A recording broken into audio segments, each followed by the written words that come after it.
As you probably already know, the City of Boulder passed an ordinance in 2010 that requires all rental housing to meet basic energy efficiency standards.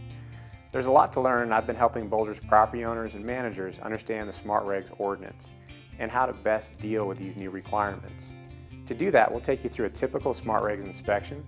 We'll also look at the prescriptive checklist, the point-based system that dictates if a unit is compliant, and what the inspector will be looking for under each category of the checklist. I'll also tell you about a convenient service called Energy Smart and its specific SmartRegs pathway to compliance. Through the service, a dedicated energy advisor will talk you through the inspection process, find the best upgrades to be done, and help you schedule contractors to complete the upgrades. And as part of the initial energy audit, they'll outfit units with various quick install items like a low-flow shower head. These items alone can provide up to 9 points towards compliance. But first, the SmartRegs inspection. A typical inspection takes 1 to 2 hours, but I'd like to take you through some of the highlights in the next couple minutes so you have a better idea of what to expect. The creators of the SmartRegs checklist divided rental units into categories to make the evaluation process quicker and easier than a conventional energy audit. It might be helpful to follow along with a copy of the checklist. The prescriptive checklist is available for download on the SmartRegs website. You'll see the first category is water conservation.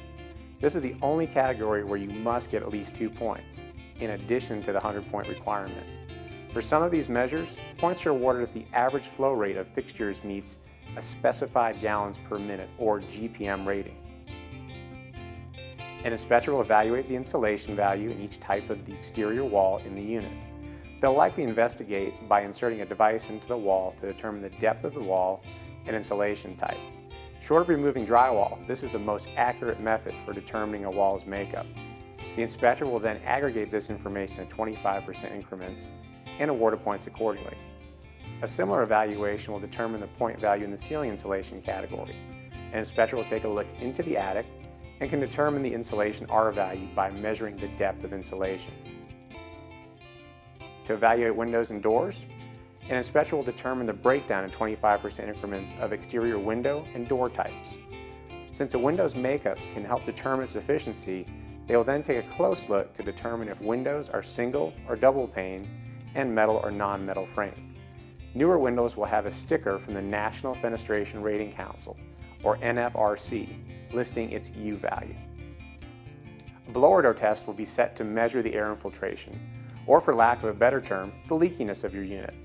By pressurizing the unit, this fan replicates the effect of a 25-mile-an-hour sustained wind blowing over the house. When wind blows over the house, it forces air out, causing heating and cooling inefficiencies on windy days. Similarly, warm air will rise out of the house on a cold day, forcing cold air to enter through leaks and replace this lost air in the house. In just a few minutes, the test will gauge the amount of air that is lost to cracks and openings in the unit. Units in multifamily buildings benefit from shared walls and floor and ceiling assemblies. Because the encapsulation of these units offers inherent energy efficiency, they get the highest point value for shared walls and ceilings. An inspector might utilize this equipment to test duct leakage. The location and leakiness of your ducts can have a significant impact on energy efficiency as well.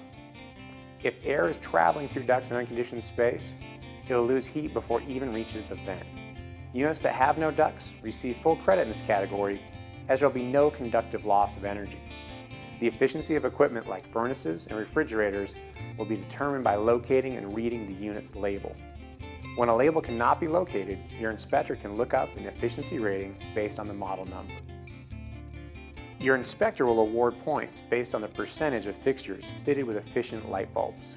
LEDs and CFLs both qualify for this category. Bulbs are to be counted in fixtures only, not in lamps provided by tenants.